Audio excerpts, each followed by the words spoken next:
dia a todos. Bom Bom dia. dia. Bom Bom dia. dia. Bom, hoje os ouvintes da nossa rádio web ouvirão depois. Havendo o quórum regimental, declaramos aberta a sessão 1450. Antes de iniciarmos o julgamento dos processos, temos a aprovação da ata da sessão 1449, de 24 de junho de 2021. Aqueles que aprovam a ata permaneçam como estão. Aqui temos a ausência justificada dos conselheiros Antônio Cristóvão, Valmir Ribeiro e Antônio Jorge Malheiro. Bom, aprovada a ata da sessão anterior. Passamos agora para o julgamento dos processos. Tem 2 pedidos de vistas. Dada a ausência do conselheiro Antônio Jorge Malheiro, que é relator, e do conselheiro Valmir, nós passamos direto para os processos de julgamento. Também tem a ausência aqui do conselheiro Valmir Malheiro, passamos direto para o processo da conselheira Dulce, que é o 138.940. Uma palavra, conselheira Dulce. Obrigado, senhor presidente. Bom dia a todas e a todos. Seu procurador-chefe, doutor João Isidro, senhoras conselheiras, senhor conselheiro. Trata-se de recurso de reconsideração interposto pelo senhor Gabriel Cunha Fornec, objetivando reformar o Acórdão 2.474 de 2020 da Segunda Câmara, de 19 de fevereiro de 2020, proferido nos autos do processo autônomo número 130.543, instaurado para apurar sua responsabilidade em razão do não envio e envio intempestivo das informações de licitações e contratos no sistema LICOM, tendo sido determinada a aplicação de multa ao recorrente, em virtude da constatação de descumprimento da Resolução 97/2015 desta Casa, nos termos do julgado recorrido, que foi unânime, cuja relatoria coube ao saudoso conselheiro José Augusto Araújo de Faria, foi aplicada ao recorrente a multa no valor de R$ 3.570. E resignado com a decisão, após notificado pelo Diário Eletrônico de Contas, número 1463, de 19 de 11 de 2020, a folha 200, o recorrente manejou, dentro do prazo, o presente recurso, conforme faz prova o protocolo acostado das folhas 2 a 4 dos autos e certidão de folha 6. Nas razões recursais, em síntese, postulou a reconsideração do julgado, sustentando que, devido às suas múltiplas funções, em sua maioria de acompanhamento e fiscalização de ações voltadas ao trânsito e transportes, não foi possível acompanhar diariamente o andamento das inserções das licitações e contratos no portal de licitações LICOM, e, por esse motivo, delegou a uma outra pessoa a devida atribuição em cumprimento à Resolução TCE 97/2015 e ao Decreto Municipal 925 de 2015. Informou que tais publicidades foram feitas no Diário Oficial do Estado e que, por equívoco, não foram inseridas no portal pelo responsável por delegação ou foram inseridas fora do prazo. Então, logo foi percebida a ausência delas no sistema. Esclareceu que não houve a intenção de omissão de informação, bem como não houve dolo, prejuízo financeiro ou má-fé, visto que todos os atos foram devidamente publicados no Diário Oficial do Estado, não havendo prejuízo ao princípio da transparência pública, pelo que entendeu cabível a reforma do acórdão para retirar a multa imposta. Folhas 2 e 4. O processo foi autuado em 1º de dezembro de 2020 e distribuído à DAFA, que, por meio do grupo de trabalho do LICOM, se manifestou pelo conhecimento do recurso e, no mérito, negar o seu provimento, uma vez que as justificativas apresentadas não foram suficientes para sanar a irregularidade apontada. Folhas 12 e 15. O Ministério Público de Contas, por meio de sua ilustre-procuradora, doutora Ana Helena de Azevedo Lima, se pronunciou às folhas 21 e 22 pelo desprovimento do recurso interposto. É o relatório, senhor presidente, senhoras e senhor conselheiro.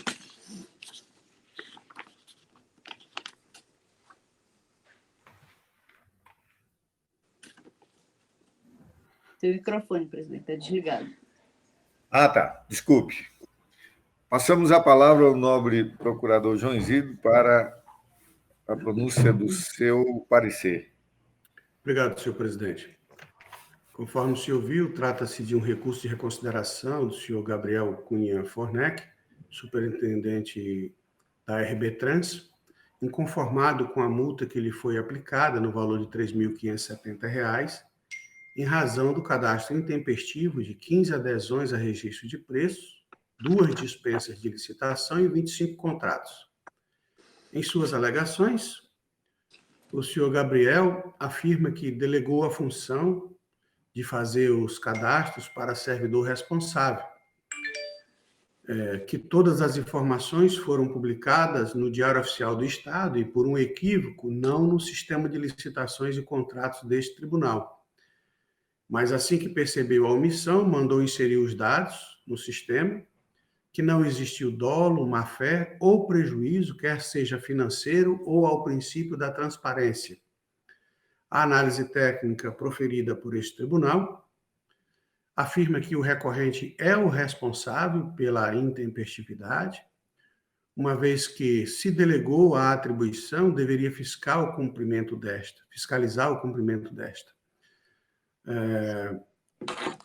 E que a responsabilização neste âmbito independe de dolo, má-fé ou prejuízo, bastando mera conduta, que no caso foi atrasar o envio.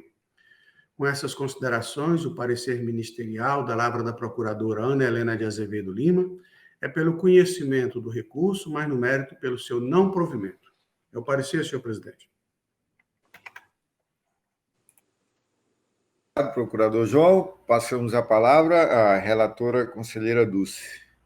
Posto isso, senhor presidente, conheço do recurso de reconsideração apresentado pelo senhor Gabriel Cunha Fornec e, no mérito, nego-lhe provimento, mantendo o acórdão número 2474, 2020, segunda Câmara, pelos seus próprios fundamentos e, após a formalidade de estilo, pelo arquivamento dos autos. É como voto, senhor presidente, senhoras conselheiras. Em votação, com a palavra, a conselheira Nalu Gouveia. Acompanha a relatora, senhor presidente. Conselheiro José Ribamar. O conselheiro... Acompanha a relatora, excelência. Eu não vi o conselheiro... Deixa eu cumprimentar, então, porque fiz até referência às suas conselheiras, que eu não tinha visto o conselheiro Ribamar. Bom dia, conselheiro Ribamar. Desculpe a não... Bom dia, conselheira Dulce. Bom dia. Bom dia. Conselheira Maria de Jesus. Com a relatora, excelência. Então, ficou a unanimidade nos termos do voto da conselheira relatora. Com a palavra, a conselheira Nalu Maria Lima Gouveia, com processo 140.529. Obrigada, senhor presidente. Quero cumprimentá-lo, como também ao nosso procurador-chefe, doutor João, as conselheiras Dulce e Maria, o conselheiro Ribamar, nossa querida Érica, todos que depois irão nos ouvir. Trata-se de consulta protocolada nesse Tribunal de Contas em 5/5/2021, formulada pelo presidente da Câmara Municipal de Capixaba, o senhor Hamilton Cunha da Costa, no qual procura dirimir dúvidas acerca da possibilidade de atualização do valor pago a título de auxílio alimentação, bem como dos valores referentes ao salário dos funcionários da educação municipal, com base no índice do IPC, sem desrespeitar a lei complementar. Diante disso, o consulente solicita o posicionamento dessa Corte de Contas frente à sua dúvida. Houve toda a instrução pela nossa segunda, também o Ministério de Contas, por meio de seu ilustre procurador, doutor Sérgio Cunha Mendonça, pronuncia-se as folhas 18 a 22. É o relatório, senhor presidente. Passamos a palavra ao nobre procurador João Isidro para a sustentação do seu parecer. Obrigado, senhor presidente. Conforme o senhor viu, o senhor Hamilton Cunha da Costa, presidente da Câmara Municipal de Capixaba, formula consulta a esta Corte de Contas, perguntando se pode atualizar o valor do auxílio alimentação e do salário dos servidores da educação com base no índice do IPCA. Na verdade, senhor presidente, havia muita divergência entre os tribunais de contas quanto à possibilidade ou não da atualização monetária do valor correspondente aos salários, em razão do princípio constitucional da irredutibilidade remuneratória, de que trata o artigo 37, inciso 15 da Constituição Federal. E também, por consequência, ao poder de compra e ao direito adquirido. Também artigo 37, incisos 10 e 36, respectivamente. No entanto, questionado sobre a constitucionalidade da Lei Complementar Federal número 173 de 2020, o Supremo Tribunal Federal considerou constitucional a referida lei, sepultando eventuais entendimentos contrários. Como eu disse, havia divergência de entendimentos se a lei preservava ou não os princípios constitucionais da irredutibilidade remuneratória, do poder de compra e do direito adquirido. Quando o Supremo disse que essa lei é constitucional, então não há mais dúvidas quanto a que essa lei não fere tais princípios. Com essas considerações, o Ministério Público de Contas acompanha as conclusões da instrução, no sentido de responder à consulta nos seguintes termos: é vedado, durante a vigência do Programa Federativo de Enfrentamento ao Coronavírus, SARS-CoV-2, instituído pela Lei Complementar Federal número 173 de 2020, até 31 de dezembro de 2021, a expedição de ato concessivo de revisão geral anual ou recomposição remuneratória de auxílio alimentação ou de salário dos servidores, ante as vedações impostas pela referida lei, nos termos da decisão do Supremo Tribunal Federal, objeto das ADIs 6447, 6450 e 6525. Este é o parecer da Lavra do Procurador Sérgio Cunha Mendonça. Com a palavra, a conselheira relatora para sustentação do seu parecer, do seu voto. Obrigada, senhor presidente. É nos mesmos termos que acabou de colocar o doutor João, senhor presidente. Lógico, a advertência de possuir abstratamente caráter normativo e constituir pré-julgamento de tese, toda aquela situação que a gente coloca no voto, mas é o mesmo termo que foi colocado pelo doutor João, senhor presidente, é como voto. Em votação, com a palavra, a conselheira Dulce. Com a relatora, excelência. Conselheiro Ribamar. Acompanho a nobre relatora, senhor presidente. Conselheira Maria de Jesus. Com a relatora, excelência. Bom, ficou a unanimidade nos termos do voto da conselheira relatora. Passamos a palavra agora ao conselheiro José Ribamar, com processo 138.610. Obrigado, senhor presidente, senhoras conselheiras, procurador doutor João Isidro.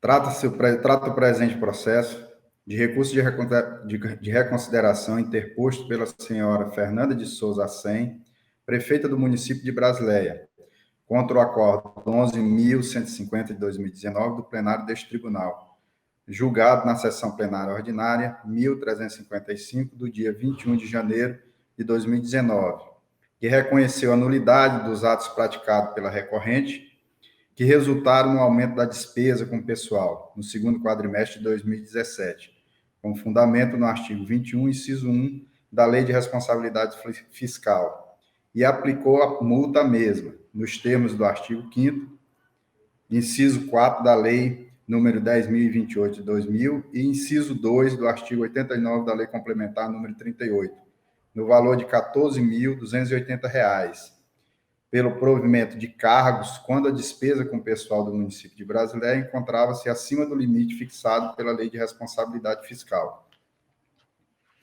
A recorrente opôs embargos de declaração suscitando omissão da decisão plenária. Porém, o recurso foi desprovido nos termos do Acordo 11.449 de 2019. Resignada com o teor do julgamento, a recorrente apresentou tempestivamente o presente recurso. Em suas razões, alega em síntese que as nomeações foram em substituições de cargos em comissão no período de transição da gestão, com o objetivo de dar continuidade ao serviço público e à administração municipal, não existindo criação de cargos novos ou aumento de despesa.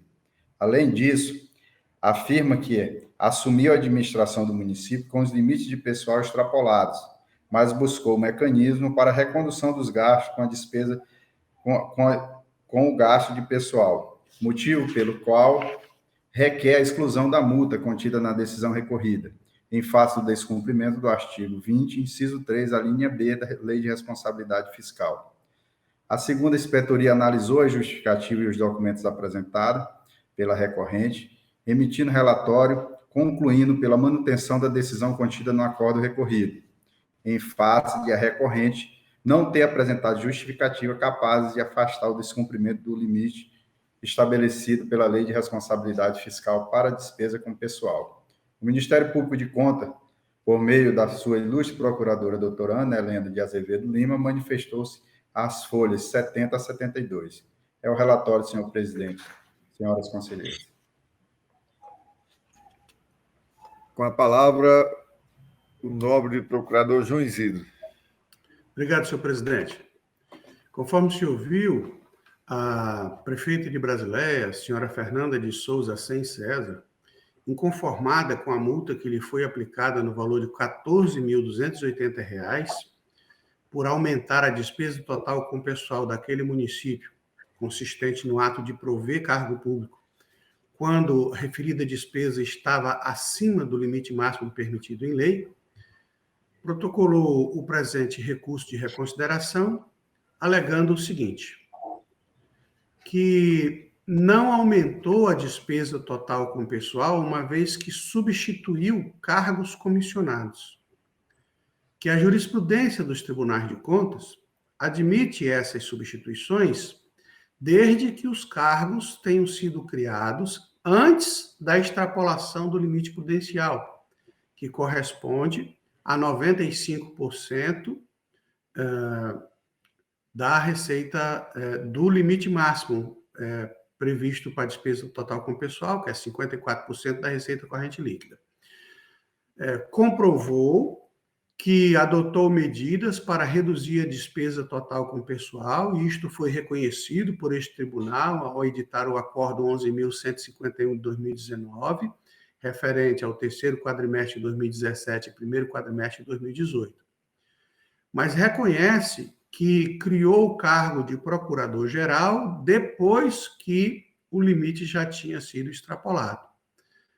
Reconhece também que houve um erro no cálculo da despesa total com o pessoal, referente a dezembro de 2016, que não computou os encargos sociais, e referente ao terceiro quadrimestre de 2017, que não computou os valores retidos pela Receita Federal referente a débitos previdenciários pretéritos. Afirma, finalmente, que o escopo do processo, que era simplesmente analisar o segundo quadrimestre de 2017, foi ampliado para todo o exercício de 2017, que isso implica em bis e idem, já que englobou períodos objetos de outros processos já autuados por este tribunal. A análise técnica argumenta o seguinte: as alegações de ampliação do escopo e de erro de cálculo da despesa total com o pessoal já foram refutados no processo recorrido. Que o aumento da despesa total com o pessoal no período não se limita à substituição de cargos em comissão, nem se adequam às exceções previstas no artigo 22, parágrafo único da Lei de Responsabilidade Fiscal. O Ministério Público de Contas observa que, embora não alegado pela gestora, foi constatado que o PIB de 2016 foi negativo.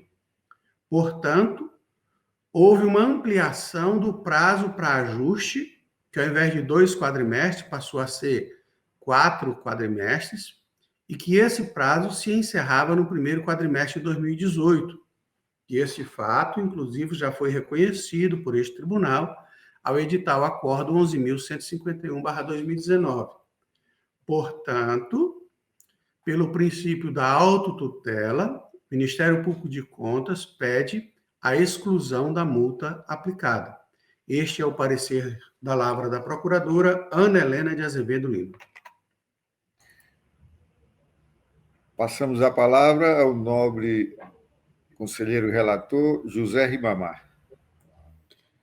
Obrigado, senhor presidente. Meu voto também é no mesmo sentido, pelo conhecimento do recurso de reconsideração, por ser próprio, tempestivo e no mérito, dar-lhe provimento para reformar a decisão proferida no Acordo 11.150 de 2019, do plenário desta Corte, julgado na sessão ordinária 1355, do dia 21 de fevereiro de 2019, excluindo a multa aplicada à gestora. 2. Pela notificação da recorrente, para que continue a observar o percentual da despesa com o pessoal, previsto no artigo 20, inciso 3, a linha B da Lei de Responsabilidade Fiscal. Pelo envio de cópia desta decisão à DAF para acompanhamento e à Câmara Municipal de Brasileia para conhecimento. E após as formalidades de estilo, pelo arquivamento dos autos, é como voto, senhoras conselheiras. Em votação, com a palavra a conselheira Dulce. Senhor presidente, eu vou conhecer do recurso, mas no mérito vou negar-lhe provimento, porque o prazo ao que o Ministério Público ele faz referência, que é o prazo quadruplicado, é o tempo que a lei permite excepcionalmente ao gestor para ele adequar, né, o limite dos seus gastos. Esse artigo da lei não autoriza o gestor, enquanto os seus gastos estão acima, fazer contratação dessa espécie. Então, nesse sentido, eu conheço do recurso, mas no mérito eu nego-lhe provimento, mantendo a decisão anterior. Conselheira Nalu Gouveia. Eu voto com o relator, senhor presidente. Conselheira Maria de Jesus. Excelência, eu também acompanho o relator e até acrescentando que não sei se isso foi visto no recurso, como se comportou a despesa de pessoal da Prefeitura de Brasileia daí para cá, porque também já temos decidido nesse sentido. Se enquadra, a gente reconhece o para trás e tem retirado a multa. Então, por isso, eu também acompanho o voto do nobre relator. Senhor presidente, só uma explicação, porque, na verdade, são duas situações distintas, né? O que a conselheira Jesus está falando é o seguinte: a gente multa o gestor quando ele está acima do limite. No decorrer da sua gestão, ele vai adequando e vai reduzindo. Então, no recurso, quando ele prova que ele está reduzindo, então a gente retira.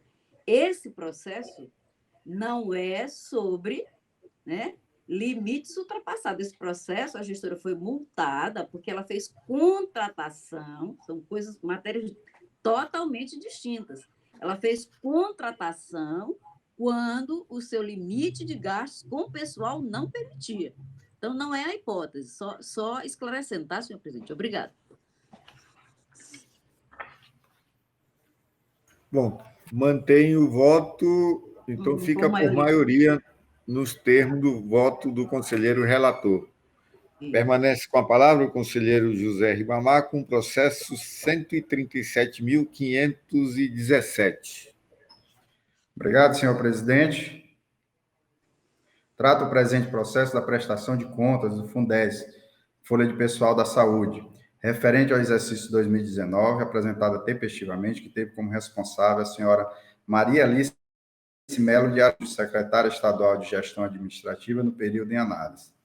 O orçamento inicial do fundo foi de R$ 429.368.366,79, sendo alterado no decorrer do exercício para R$ 476.979.998,61. As despesas empenhadas no exercício foram no valor de R$ 476.620.251,98, resultando num superávit na execução orçamentária de R$ 359.746,63. A inspetoria analisou os dados e a documentação apresentada, emitindo relatório técnico de análise técnica, concluindo pela regularidade da prestação de contas. O Ministério Público de Contas, por meio do seu ilustre procurador, Dr. Mário Sérgio Nery de Oliveira, manifestou-se à folha 139. É o relatório, senhor presidente, senhoras conselheiras. Passamos a palavra ao nobre procurador João Isidro. Obrigado, senhor presidente. Após a análise técnica ter constatado o cumprimento das disposições legais atinentes à matéria, o Ministério Público de Contas opina pela regularidade da prestação de contas ora analisada. Com a palavra o nobre relator, conselheiro José Ribamar. Obrigado, senhor presidente. O voto é no mesmo sentido, por julgar regulares, nos termos do artigo 51, inciso 1 da Lei Complementar Estadual número 38, as contas do Fundez, Folha de Pessoal da Saúde, da SGA, de responsabilidade da SGA, referente ao exercício de 2019, de responsabilidade da senhora Maria Alice de Mello Araújo, secretária estadual de Gestão Administrativa no período, após as formalidades de estilo, pelo arquivamento dos autos. É como voto, senhor presidente e senhoras conselheiras. Em votação, com a palavra a conselheira Dulce. Com o relator, excelência. Conselheira Nalu Gouveia. Acompanho o voto do relator, senhor presidente. Conselheira Maria de Jesus. Com o relator, excelência. Então, ficou na unanimidade nos termos do voto do conselheiro relator. Continua com a palavra o conselheiro Ribamar, com o processo 137.479. Obrigado, senhor presidente. Trato o presente processo da prestação de conta da Fundação Aldeia de Comunicação do Acre, Fundac, exercício 2019, apresentada tempestivamente, que teve como gestor o senhor Francisco Alderian de Freitas Campos, diretor-presidente nesse período. O orçamento da Fundac foi de R$ 300 mil, não sofrendo alteração no decorrer do exercício. A despesa executada foi de R$ 147.468,69, resultando num superávit de R$ 152.531,31. A inspetoria analisou os dados e a documentação apresentada e emitiu relatório técnico apontando falhas e irregularidades. O gestor foi devidamente citado e, após a apresentação das suas justificativas, a terceira inspetoria emitiu relatório técnico complementar, onde apontou a seguinte falha: pagamento de R$ 900 pelo serviço de locação de uma multifuncional com franquia de 5.000 cópias, em preto e branco, relativo aos meses de fevereiro e março de 2019, sem cobertura contratual, descumprindo o artigo 60, parágrafo único da Lei Federal 8.066 de 93. O Ministério Público, por seu ilustre procurador, Dr. Sérgio Cunha Mendonça, pronunciou-se as folhas 421 a 424. É o relatório, senhor presidente. Com a palavra, o nobre procurador João Isidro. Obrigado, senhor presidente. Conforme o senhor viu, a única ocorrência relacionada a esse processo é a locação de uma impressora multifuncional nos meses de fevereiro e março de 2019, no valor total de R$ 900, sem contrato e, posteriormente, pago mediante processo de reconhecimento de dívida. O gestor alega, nesse processo, que o contrato anterior se exauriu em 31 de dezembro de 2018, que foi o término da administração anterior. E quando ele assumiu, não existia contrato. Tinha uma equipe nova, que precisou de algum tempo para se familiarizar com os procedimentos internos, que o equipamento era essencial e servia a dois órgãos que funcionavam no mesmo prédio, a SECOM e a Fundac. Foi formalizado um novo contrato a partir de 4 de abril de 2019, que é o contrato número 1/2019. Com essas considerações, o Ministério Público de Contas acompanha as conclusões da instrução, considerando a prestação de contas ora analisada regular com ressalva. Este é o parecer da Lavra do Procurador Sérgio Cunha Mendonça. Com a palavra, o nobre conselheiro Ribamar para a pronúncia do seu voto.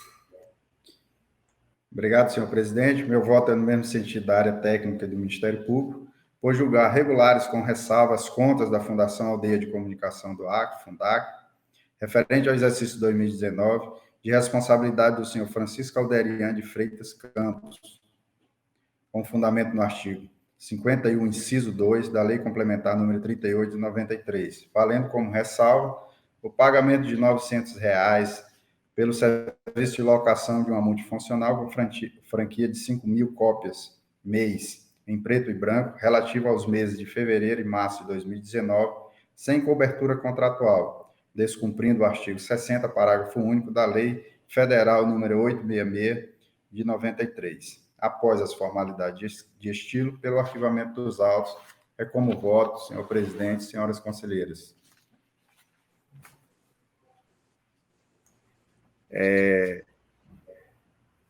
Em votação, com a palavra, a conselheira Dulce. Com o relator, excelência. Conselheira Ana Lu Gouveia. Com relator, senhor presidente. Conselheira Maria de Jesus. Acompanho o relator, excelência. Bom, então ficou a unanimidade nos termos do voto do conselheiro relator, que permanece com a palavra com processo 137.043. Obrigado, senhor presidente. Trato o presente processo de denúncia apresentada à ouvidoria desta Corte de Contas pela empresa Farrá e Farrá Limitada, assinada por seu representante legal, na qual alega que protocolou impugnação administrativa contra o edital da tomada de preço número 02 de 2019 da Prefeitura de Capixaba, cujo objeto seria a aquisição de combustível, mas não recebeu nenhuma comunicação sobre o resultado do pedido. O grupo de trabalho do Lincoln emitiu relatório de análise técnica, as folhas 17 a 23, apontando que não localizou o referido certame da Prefeitura Municipal de Capixaba, porém constatou a ausência de divulgação em local de fácil acesso de informações relativas aos procedimentos licitatórios e aos contratos celebrados pela gestão municipal, em desacordo ao artigo 8, o artigo 8º, parágrafo 1º, inciso 4 e parágrafo 3º da Lei 12.527 de 2011, bem como o não cadastramento das licitações e contratos no sistema Licom, durante todo o exercício de 2019, nos termos da resolução TCE número 97 de 2015. Devidamente citado, o gestor não apresentou defesa. O Ministério Público, por meio do seu ilustre procurador, Dr. Sérgio Cunha Mendonça, manifestou-se as folhas 43 a 46 dos autos. É o relatório, senhor presidente. Com a palavra, o nobre procurador João Isidro. Obrigado, senhor presidente. Conforme o senhor viu, trata-se de uma denúncia ofertada à ouvidoria da Corte pela empresa Farrá e Farrá Limitada, com relação à tomada de preços número 02/2019 da Prefeitura de Capixaba, que tinha como objeto a aquisição de combustível. A empresa fez uma reclamação administrativa quanto a diversas irregularidades existentes na licitação, mas não obteve sucesso. Então, protocolou o presente pedido neste tribunal, pedindo que fosse feita uma pedindo que fosse feita uma auditoria nos contratos do município. A análise técnica constatou a inexistência de divulgação em local de fácil acesso ou em sítio eletrônico da administração de informações referentes a procedimentos licitatórios, inclusive os respectivos editais e resultados, bem como todos os contratos celebrados. Isso descumprindo a Lei de Acesso às Informações Públicas, que é a Lei 12.527 de 2011, e a Resolução TCA número 97 de 2015, que trata do cadastro desses atos no sistema de licitações e contratos deste tribunal. O Ministério Público de Contas observa que, quanto à não publicação dos atos no sistema de licitações e contratos deste tribunal. Já existe um processo, que é o 135.387, que trata da ausência de cadastro no LICOM de todos os contratos da origem referente ao exercício de 2019. Então, resta, para apurar nestes autos, apenas o descumprimento à Lei de Acesso à Informação, que é a Lei 12.527 de 2011. Com essas considerações, o parecer ministerial, da lavra do procurador Sérgio Cunha Mendonça, é pelo conhecimento da denúncia, pela sua procedência e pela aplicação de multa-sanção dosada a critério do plenário ao prefeito, senhor Antônio Cordeiro da Silva, por infringência ao que dispõe o artigo 8º, parágrafo 1º, inciso 4 e parágrafo 3º, ambos da Lei Federal número 12.527 de 2011, combinado com o artigo 5º, inciso 33, inciso 2 do parágrafo 3º e artigo 216, parágrafo 2º, todos da Constituição Federal. Este é o parecer, senhor presidente, senhoras e senhores conselheiros. A palavra o nobre relator conselheiro José Ribamar. Eu voto no mesmo sentido, senhor presidente, pelo conhecimento da denúncia formulada pela empresa Farray Farray e no mérito pela sua procedência para aplicar multa no valor de R$ 3.570 ao senhor Antônio Cordeiro da Silva, prefeito do município de Capixaba, nos termos do inciso 2, artigo 89 da Lei Complementar Estadual número 38, em face da ausência injustificada de divulgação das licitações e contratos em local de fácil acesso, descumprindo o artigo 8º, parágrafo 1º, inciso 4 e parágrafo 3º da Lei Federal número 12.527 de 2011. Pelo encaminhamento à DAF para acompanhar as medidas a serem tomadas pela Prefeitura Municipal de Capixaba a respeito da publicação adequada e divulgação das licitações e contratos no portal da transparência. Pelo envio de cópia desta decisão à empresa denunciante para a ciência, após as formalidades de estilo, pelo arquivamento dos autos. É como voto, senhor presidente, senhoras conselheiras. Em votação, com a palavra a conselheira Dulce. Acompanho o relator, excelência. Conselheira Ana Lu Gouveia. Com o relator, senhor presidente. Conselheira Maria de Jesus. Acompanho o relator, excelência. Bom, ficou a unanimidade nos termos do voto do conselheiro relator. Passamos a palavra agora à conselheira Maria de Jesus, com processo 137.642.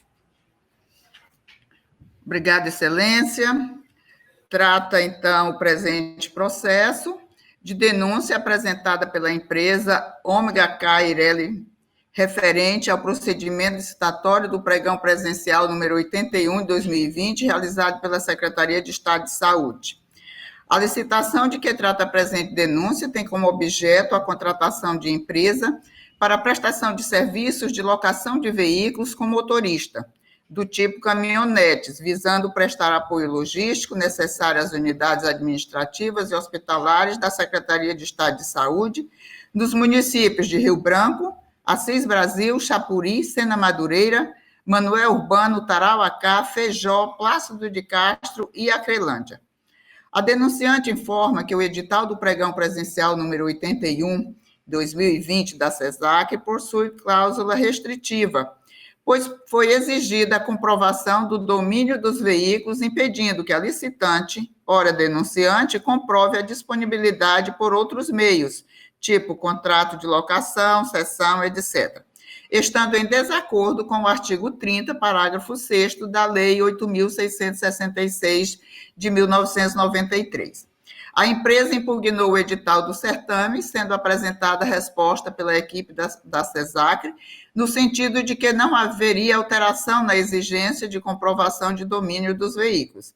A denunciante solicitou tutela de urgência com o intuito de impedir o andamento do processo licitatório, visando evitar ato antieconômico e ilegal que venha causar prejuízo ao erário estadual, alegando que, abre aspas, como há probabilidade de exigência de comprovação de domínio dos veículos, como única forma de comprovar a habilitação dos licitantes, tem a probabilidade de ser cláusula restritiva de direitos de acordo com o artigo 30, parágrafo 6º da Lei de Licitações, fecha aspas. A denunciante embasa seus argumentos nos seguintes documentos: Acordo do TCU, número 629 de 2014, das folhas 29 a 40, exame prévio de edital TCE São Paulo, as folhas 131 a 145, parecer do Ministério Público de Contas do Estado de Minas Gerais, folhas 118 a 130, edital do Pregão Presencial número 81, as folhas 41 a 117, e ofício de resposta à impugnação ao edital, as folhas 17 e 18 dos autos. Os autos foram distribuídos a esta relatora no dia 23 de junho de 2020 e imediatamente encaminhado à Diretoria de Auditoria Financeira e Orçamentária da AFA para instrução com a urgência necessária. O Grupo de Acompanhamento e Fiscalização de Licitações e Contratos Lincom realizou análise técnica e emitiu relatório conclusivo às folhas 152 a 158 no dia 17 de maio de 2021. O Ministério Público de Contas manifestou-se às folhas 163 a 165 dos autos em pronunciamento da lavra do senhor procurador-chefe João Isidro de Melo Neto. É o relatório, senhor presidente. Obrigado, conselheira. Com a palavra, o nobre procurador João Isidro. Obrigado, senhor presidente. Trata-se de denúncia protocolada neste tribunal pela empresa Omega KRL, referente a irregularidades no pregão presencial número 81 de 2020, da CESAC, que tinha por objeto a locação de caminhonete com motorista para atender as unidades dos municípios de Rio Branco, Assis Brasil, Chapuri, Sena Madureira, Manoel Urbano, Tarauacá, Feijó, Plácido de Castro e Acrelândia. A denunciante afirma que o edital feriu a livre concorrência ao exigir a comprovação da propriedade do veículo. Fez impugnação administrativa que não surtiu efeito, então protocolou a presente denúncia neste tribunal, requerendo a expedição de medida cautelar para a suspensão do procedimento e, ao final, a irregularidade do certame. A análise técnica pontua o seguinte: a denunciante foi vencedora de 2 itens do certame, os itens 5 e 14, cujo valor representava R$ 142.800, que a exigência editalícia não prejudicou a livre concorrência, uma vez que era exigida apenas para a assinatura do contrato e não para participar da licitação. O Ministério Público de Contas observa em sede de preliminar que não mais existe o interesse processual da denunciante, uma vez que a denúncia visava a sua participação no certame, ela arguiu prejuízo à livre concorrência, então ela não podia participar, mas, na verdade, acabou participando e se sagrou vencedora em 2 itens. Nesse sentido, em tese, teria havido a perda do objeto. E, ocorrendo isso, o processo deveria ser extinto sem resolução de mérito, a teor do que dispõe o artigo 485-6 do Código de Processo Civil, de aplicação subsidiária, nos termos do que dispõe o artigo 172 do Regimento Interno Local. Não sendo esse o entendimento desse tribunal, quanto ao mérito, observa-se que 11 empresas participaram do certame. Destas 11, 9 sagraram-se vencedoras. E com essas considerações, aliadas a todas as demais que acabam de ser elencadas, o Ministério Público de Contas opina pela improcedência da denúncia. Este é o parecer, senhor presidente, senhoras e senhores conselheiros. Com a palavra, a conselheira Maria de Jesus para a pronúncia do seu voto. Obrigada, senhor presidente. A documentação apresentada pela denunciante preenche os requisitos de admissibilidade nos termos do artigo 143, inciso 1, parágrafo 1º do Regimento Interno deste Tribunal de Contas e do artigo 85 da Lei Complementar número 38, combinado com o artigo 113, parágrafo 1º da Lei número 8.666. No que concerne ao texto da denúncia, verifique-se que a denunciante alega que a exigência da comprovação de domínio do veículo será a única forma de comprovar a habilitação dos licitantes, e em outro trecho afirma que a presente denúncia versa sobre representação contra ato da Secretaria de Estado de Saúde, que incluiu no edital do pregão, número 81, cláusula restritiva para a comprovação de habilitação, dando a entender que tal exigência consta na fase de habilitação. Como bem apontou a área técnica, a exigência de comprovação de propriedade do veículo consta no item 9.3 do termo de referência, dispondo que, para a assinatura do contrato, a vencedora deverá comprovar a propriedade do veículo nas especificações abaixo descritas no edital, através da apresentação dos originais dos certificados de registro e licenciamento de veículos, emitido pelo órgão de trânsito competente. Dessa forma, somente na fase de contratação será exigida do licitante vencedor a comprovação da propriedade do veículo, e não na fase de habilitação, de que, de fato, nesta etapa poderia reduzir a competitividade do certame. Assim, não houve afronta ao artigo 30, parágrafo 6º da Lei 8.666. Nessa esteira, o Tribunal de Contas da União tem entendimento sumulado dispondo que no edital de licitação é vedada a inclusão de exigências de habilitação e de quesitos de pontuação técnica para cujo atendimento os licitantes tenham de incorrer em custos que não sejam necessários anteriormente à celebração do contrato. Súmula TCU número 272, 2012. Em resposta ao pedido de impugnação apresentado pela empresa Ômega Cairelli, a Secretaria de Estado de Saúde justificou que se faz necessária a obrigatoriedade da comprovação de propriedade dos veículos por parte da contratada, em razão de inúmeros problemas ocorridos em contratações anteriores deste objeto e também considerando os apontamentos realizados pelo controle interno do órgão. Deve-se ponderar que, no caso específico, o objeto da futura contratação se trata de locação de veículos para prestar apoio logístico às unidades administrativas e hospitalares da Secretaria de Estado de Saúde dos municípios de Rio Branco, Assis Brasil, Chapuri, Sena Madureira, Manoel Urbano, Tarauacá, Feijó, Plástico de Castro e Acrelândia. Portanto, para atender a área da saúde, inclusive unidades hospitalares no interior do Estado, e pela quantidade de municípios que abrange, é um serviço que requer total agilidade e eficiência. A homologação do pregão presencial número 81 ocorreu no dia 14 de julho de 2020 e verifica-se que o procedimento licitatório ocorreu de forma competitiva, onde do total de 11 empresas participantes do certame, 9 sagraram-se vencedoras, inclusive a empresa Ômega Cairelli, ora denunciante, foi vencedora dos itens 5 e 14 e realizou a contratação por meio da ata número 183 de 2020.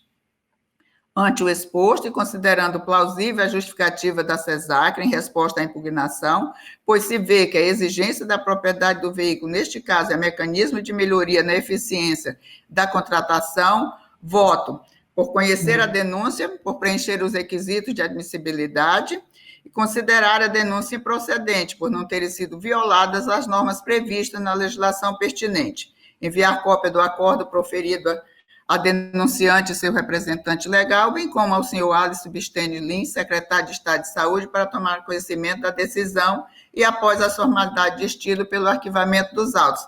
É o voto, senhor presidente, senhor e senhoras conselheiras. Em votação, com a palavra a conselheira Dulce. Acompanha a relatora, excelência. Conselheira Ana Lu Gouveia. Acompanha a relatora, senhor presidente. Conselheiro José Ribamar. Acompanha a relatora, senhor presidente. Bom, ficou na unanimidade nos termos do voto da conselheira relatora. Passamos para os processos da nossa relatoria. Eu solicito a conselheira Dulce para a condução dos trabalhos nesse período. Pois não, excelência. Vamos já passar, então, a palavra a Vossa Excelência com o processo 129.017, de 2018, da Secretaria de Estado de Habitação de Interesse Social. Vossa Excelência está com a palavra. Obrigado, conselheira Dulce. Trata-se da prestação de contas da Secretaria de Estado de Habitação Interesse Social, SEAB, referente ao exercício orçamentário financeiro de 2017. A responsabilidade é a senhora Janaína Guedes Bezerra Dourado.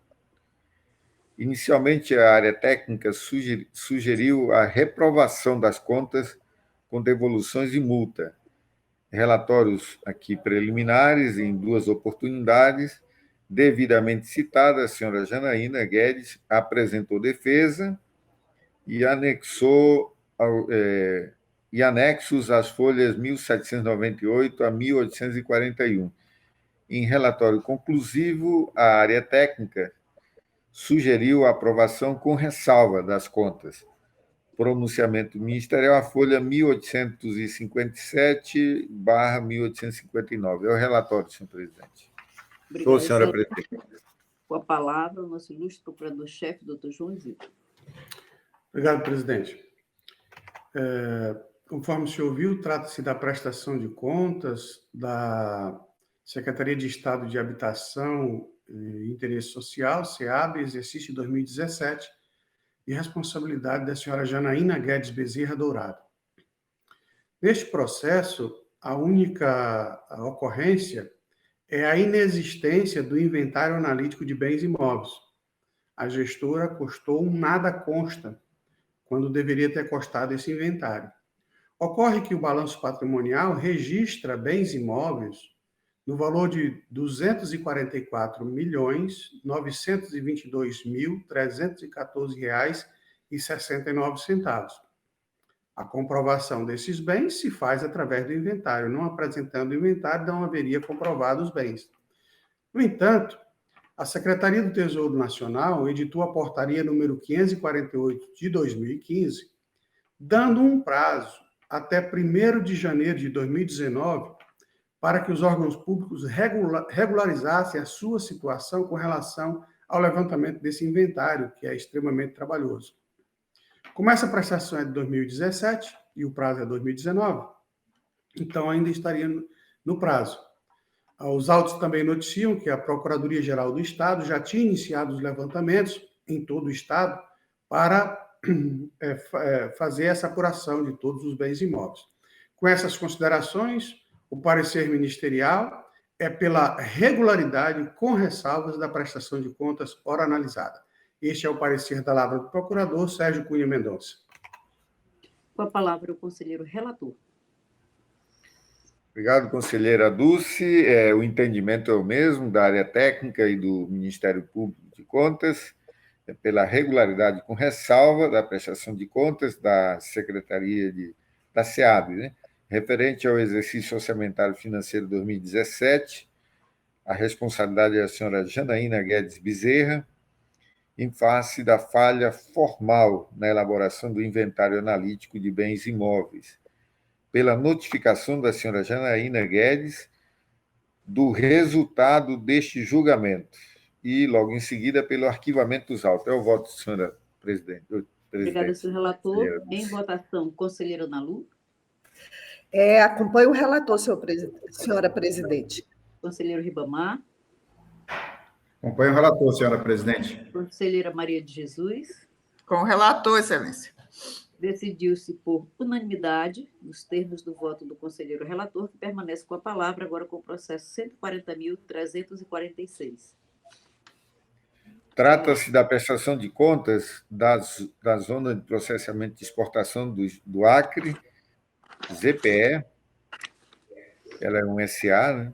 Referente ao exercício orçamentário financeiro de 2020, a responsabilidade é o senhor Sebastião Aguiar de Fonseca, o período é 1º de janeiro de 2020 a 25 de 3 de 2020, e Rogério Vitor Alves de Melo, de 25 de 3 de 2020 a 31 de 12 de 2020. Relatório preliminar, as folhas 137/140, opinou pela regularidade das contas. Sem citações, pronunciamento ministerial, folha 45. É o relatório, senhor. Obrigada, senhor relator. Com a palavra, o nosso procurador-chefe do Ministério Público de Contas. Obrigado, senhora presidente. O parecer ministerial segue a mesma conclusão da instrução pela regularidade da prestação de contas ora analisada. Obrigada, senhor procurador. Com a palavra, o conselheiro relator. Seu microfone. O entendimento é o mesmo, senhora presidente, do parecer ministerial pela regularidade da prestação de contas e, logo em seguida, pela notificação dos responsáveis do resultado deste julgamento e, após as formalidades de estilo, pelo arquivamento dos autos. É o voto, senhor presidente. Obrigada, senhor relator. Em votação, conselheiro Nalu. Acompanho o relator, senhora presidente. Conselheiro Ribamar. Com o relator, excelência. Conselheira Maria de Jesus. Com o relator, excelência. Decidiu-se por unanimidade, nos termos do voto do conselheiro relator, que permanece com a palavra, agora com o processo 137.466. Obrigado, conselheira Dulce. Trata-se da prestação de contas do Instituto de Previdência do Estado do Acre, referente ao exercício orçamentário financeiro de 2019. A responsabilidade é os senhores Alessio Dias, do dia 1º de 2019 a 11/4 de 2019. Aqui é em memória, né? E Francisco Alves de Assis Filho, do dia 15/5 de 2019 a 31/12 de 2019. Relatório preliminar de análise técnicas, as folhas 444 a 465, sugeriu a reprovação das contas com devoluções e aplicações de multa.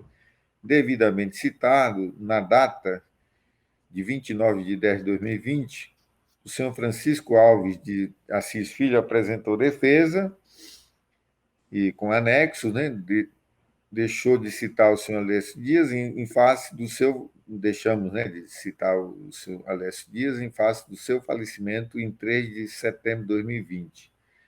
Em relatório conclusivo, a área técnica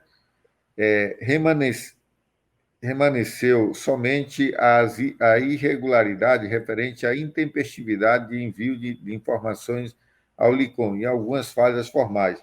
Parecer ministerial, as folhas 1.385 a 1.386. É o relatório, senhor presidente. Obrigada, senhor relator. Com a palavra, nosso ilustre procurador-chefe do Ministério Público de Contas. Obrigado, senhora presidente. Conforme o senhor viu, trata-se da prestação de contas do Acre Previdência, exercício de 2019.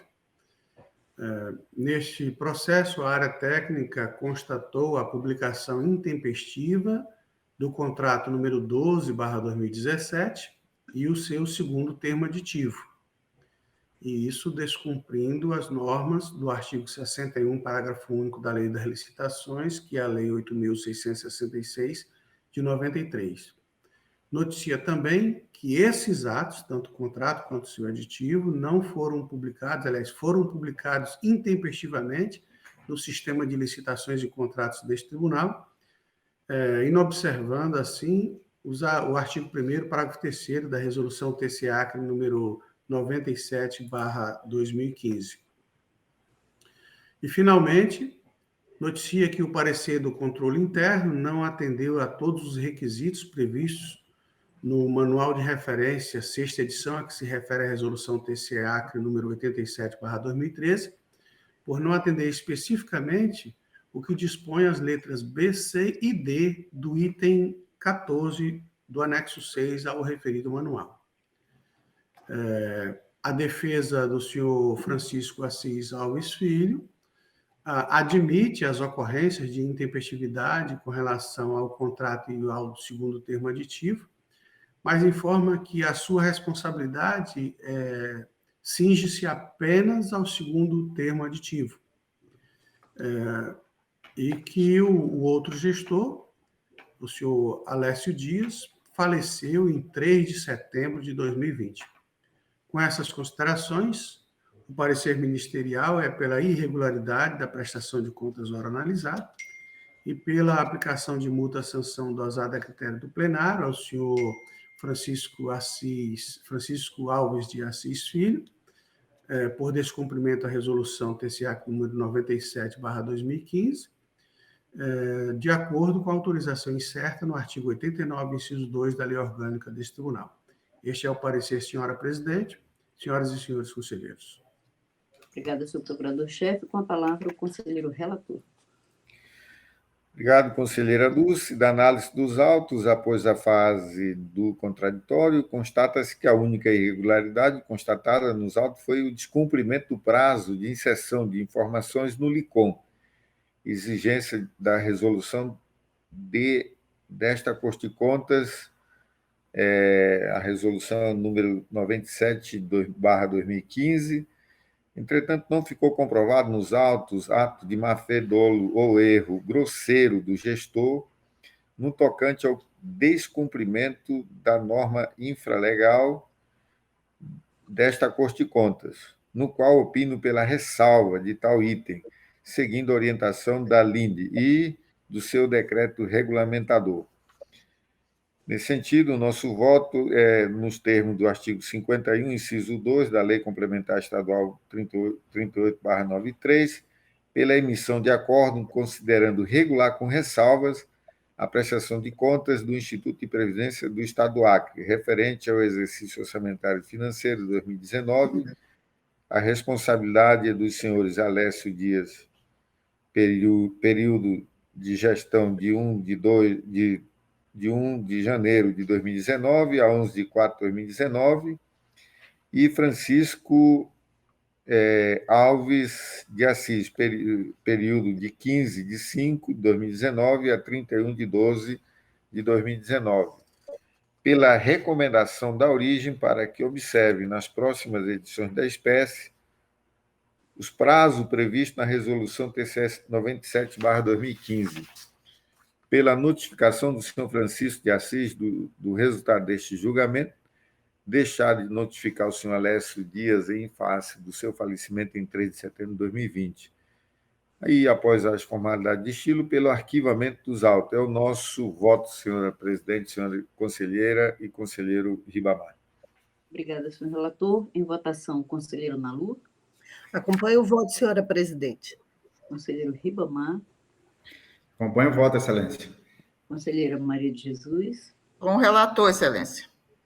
Decidiu-se por unanimidade, nos termos do voto do conselheiro relator, que permanece com a palavra, agora com o processo 123.015. Depois de ouvir o nobre procurador João Isidro e as conselheiras e o conselheiro Ribamar, solicito julgar conjuntamente os dois próximos processos aí da ordem da pauta. Pois não, senhor relator, ouço o procurador-chefe do parquê. De acordo, excelência. Conselheiro Nalu. De acordo. Conselheiro Ribamar. De acordo, excelência. Conselheira Maria de Jesus. De acordo, excelência. Pode prosseguir, excelência. Bom, os dois processos tratam de aposentadoria e têm relatórios técnicos respectivos nos autos, e o Ministério Público opinou nos autos. São os relatórios, senhor presidente.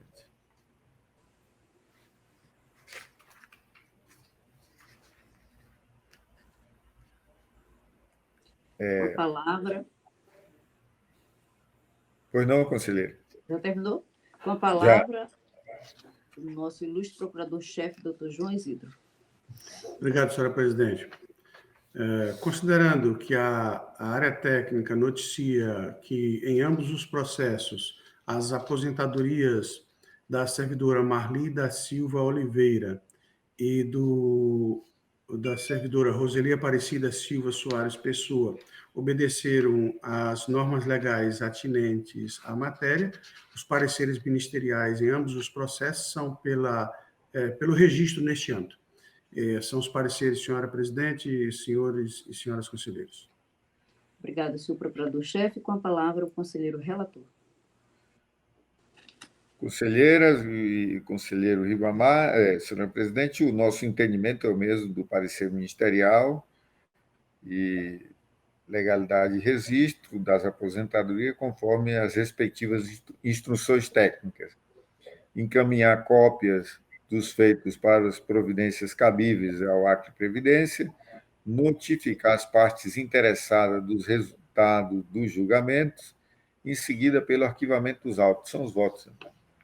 Obrigada, senhor relator. Em votação, conselheira Ana Lu. Acompanho os votos, senhora presidente. Conselheiro Ribamar. Também acompanho os votos, Excelência. Conselheira Maria de Jesus. Com o relator, Excelência. Decidiu-se assim, a unanimidade, por unanimidade, nos termos do voto do conselheiro relator, a quem eu devolvo a condução dos trabalhos, já lhe agradecendo a honraria. Obrigada, senhor presidente. Nós que agradecemos, conselheira, dos parabéns aí pela condução dos trabalhos. Então, não temos expediente, as comunicações apenas temos a comunicar que neste sábado, dia 3 de julho, o município de Brasilé comemora 111 anos de existência. Passo a palavra ao ilustre representante do Ministério Público de Contas. Nada a comunicar, senhor presidente. Conselheira Dulce. Obrigada, senhor presidente. Parabenizo também, né, a todos os munícipes de Brasileia por essa data, né, muita felicidade a eles. Parabenizo Vossa Excelência, e juntamente com a conselheira Ana Lu, pelos, né, eventos que têm sido promovidos pelo Tribunal, de grande repercussão, né, para a melhoria da gestão pública e da sociedade como um todo. Né? Queria, assim, parabenizar esse esforço que tem sido constante de Vossa Excelência e também da conselheira Ana Lu pela Escola de Contas. Agradecer a todos que nos permitem prestar esse serviço à sociedade, né? Nessa época difícil, quase não presencial, e cumprimentar a todos que nos ouvem, e um bom dia a todos, senhor presidente. Nada mais. A palavra é a conselheira Ana Lu Gouveia. Obrigada, Dulce. Eu também queria parabenizar, senhor presidente, a todos nós, dizer que é um prazer estar vendo todos e todas, mesmo que seja por aqui, com saúde, graças a Deus. E também só comunicar que dia 7 nós vamos ter um evento muito importante, que é a palestra do doutor, professor, doutor Sérgio Roberto, sobre o Fundeb, esse novo Fundeb. Essa palestra ela vai ser só para a gente, para nós do tribunal. Então, todas e todos estão convidados. É importante sabermos, houveram muitas mudanças, principalmente nos valores que serão repassados nos municípios, e aí vai ser muito importante. Também no dia 6, 7 e 8, a professora Giannini, que também é nossa auditora,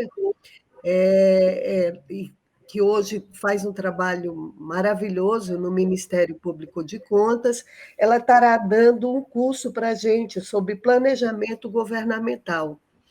É um tema que, por mais que você possa estudar, por mais que você possa ler, a gente precisa estar sempre estudando. A Janine, há tempo que a gente tem pedido, porque lá agora me faltou a universidade, a Uninorte. A professora Janine faz um sucesso no curso como professora, uma excelente professora. Então, nós vamos ter esse espaço e a gente está muito feliz. E ontem foi a palestra, terça-feira, foi a palestra de um professor, um procurador federal, maravilhosa sobre análise de políticas públicas, que a escola promoveu, também com a Janine, que nos deu essa força Foi excelente a palestra, excelente, excelente mesmo. Depois eu vou pedir, encaminhar ao presidente para que a gente possa fazer uma carta de agradecimento lá para o procurador,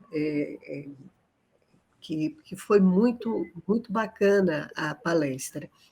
E também, ainda não está marcado, senhor presidente, mas essa palestra também do professor Sérgio Roberto, nós vamos fazer para os municípios, então, e para a equipe das secretarias de educação.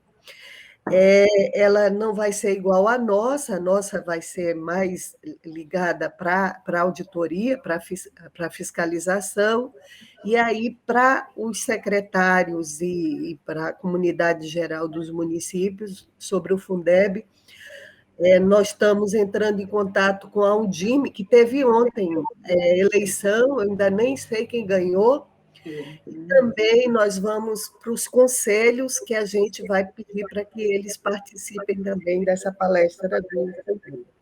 Então, tem um monte de coisa que vai acontecer ainda em julho e agosto. Obrigada, senhor presidente. Com a palavra a conselheira Maria de Jesus.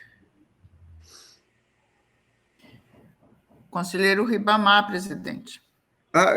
Desculpe, conselheiro Ribamar. É com você Obrigado, a palavra. conselheiro.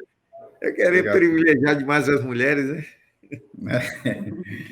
Obrigado, senhor presidente. Agradecer novamente, primeiramente, a Deus por mais essa oportunidade de estar presente com todos vocês nessa sessão. Parabenizá-lo novamente pelo importante lançamento do Programa Nacional de Prevenção à Corrupção ocorrido na última sexta-feira. Infelizmente, não pude participar, tinha um compromisso já agendado. Parabenizar também a conselheira Malu Gouveia pelos eventos que a Escola de Conta vem realizando. E agradecer também a todos os nossos servidores que colaboraram para a realização dessa sessão. Nada mais a acrescentar, desejar um bom dia a todos. Obrigada, Ribamar. Da mesma forma que parabenizar aí a conselheira Nalu pela iniciativa, né? A gente está sempre fortalecendo aí o... Eu estou lendo aqui agora o diário que o Celso Furtado escreveu dele, né? Escrevia todos os dias. E aí a Rosa Furtado publicou. Então, depois que ele sai terminou a Constituinte, ele foi um cara que se dedicou muito ao debate na Constituinte, né? Então, ele larga o Ministério da Cultura e volta para a França, volta às atividades intelectuais. E aí, naquele período, ele já tinha estudado a Ásia e destacou a importância, e morava na França também, destacou a importância da formação de quadros para o setor público, né? Isso na França. Na França é forte a área pública. Mas na Ásia, eles estudaram o setor público no mundo. E daí a razão dessa situação que eles têm hoje de saber usar bem o Estado, né, a nação em si, e aí levar isso para o setor privado, né, a junção lá, sociedade civil, Estado e setor privado e mercado é muito, muito consistente. Então, nós, aqui no tribunal, o que a gente está fazendo é cada vez mais fortalecer, né, a formação do setor privado, do setor público, né, do conhecimento. A gente precisa se preparar. Não tem nada mais evidente do que agora, na pandemia, o que a saúde, como respondeu, né? Mesmo com toda a dificuldade que aconteceram, mas os profissionais de saúde, a gente tem que tirar o chapéu para eles.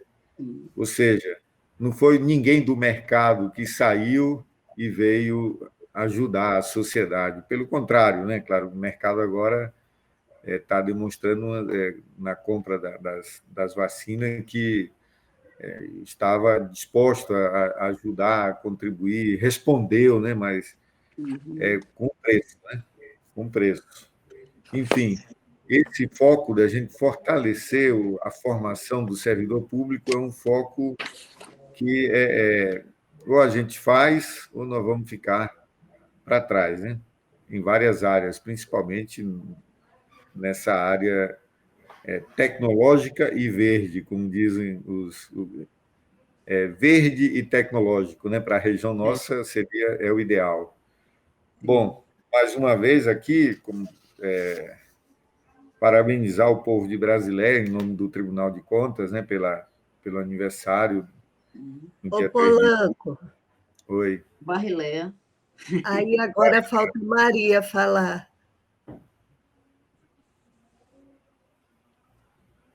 A Maria não falou? A Maria falou, sim. Falou, Não, Falou? ela passou para o Ribamar, porque faltava o Ribamar. Foi, conselheira? Foi, Excelência, mas não tem problema não. Então, Pode continuar a sua fala. Bom, mas é isso, é parabenizar o nosso povo da fronteira, né? Temos o privilégio de ter vindo de lá claro que acho que no sábado talvez eu não esteja lá, mas na sexta-feira, amanhã, estou querendo ir lá participar. E sábado, no final da tarde, estarei de volta, mas... Pedi a dona Berta um bom massacro.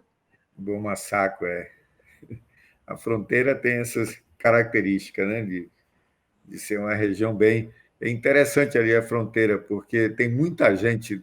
Eu tenho um período que ficava me questionando por que tem tanto cearense, português, do outro lado, né? Libaneses e tal. A Cobirra é um pouco isso, né? É porque no período da borracha,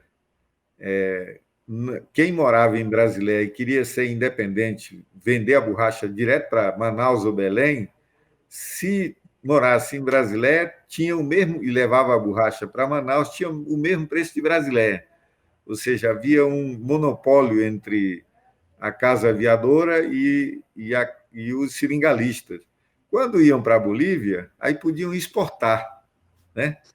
Podiam exportar. Daí essa motivação de ter muita gente do outro lado com essa herança. Então, é a festa da fronteira. Realmente, o brasileiro é uma festa da fronteira. E é isso. Obrigado e passo a palavra. Desculpe, conselheira Maria de Jesus, é com a senhora a palavra. Não, conselheiro, não precisava. O senhor já falou tudo, mas aproveito somente a oportunidade para parabenizá-lo também, a conselheira Nalu, por estarem atentos a tudo isso e promover esses eventos que, como o senhor mesmo falou, só vem nos fortalecer. Então, parabéns pelo trabalho de excelência que o senhor e a conselheira Nalu estão fazendo em prol da nossa instituição. E nada a comunicar, excelência. Obrigada. Bom, não havendo nada mais a tratar, encerramos a sessão para os procedimentos de estilo, convocando outra para dia e hora regimental.